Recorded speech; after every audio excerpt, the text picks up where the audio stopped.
In northwest Zambia, Banguulu has 3,000 square kilometres of open water, which expands to 15,000 square kilometres in May, when the area floods. The only way to negotiate the swamps is by banana boat. We were seeking the rare and vulnerable shoebill stork. It wasn't long before we were rewarded with a sighting.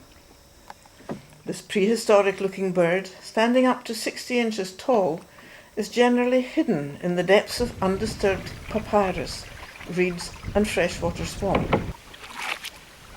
It is noted for its large head and unusually long and wide bill, which ends in a hooked tip, which it uses for catching frogs, small crocodiles and especially lungfish and other mud puddle fish.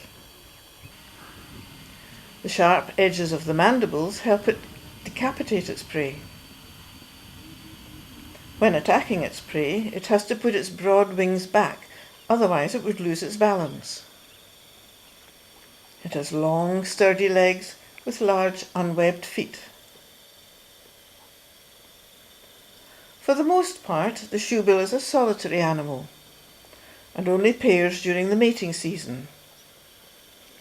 However, it will often participate in bill clattering, which is used to greet each other if and when they meet. It spends most of its days just standing around looking for food. It barely moves when hunting, except to move its head slightly or switch its feet around.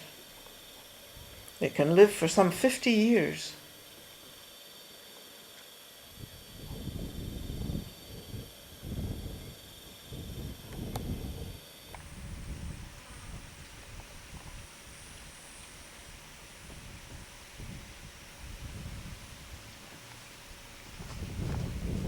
Partially nocturnal, it is nonetheless a strong flyer and soarer.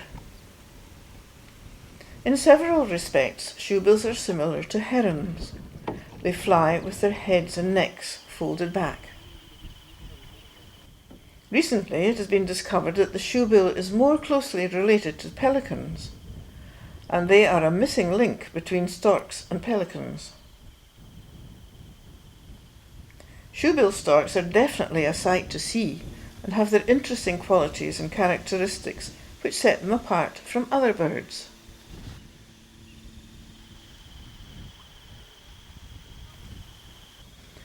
Found only in Uganda and large swamps from Sudan to Zambia, the shoebill stork is considered to be one of the most exceptional and desirable birds in Africa by ornithologists.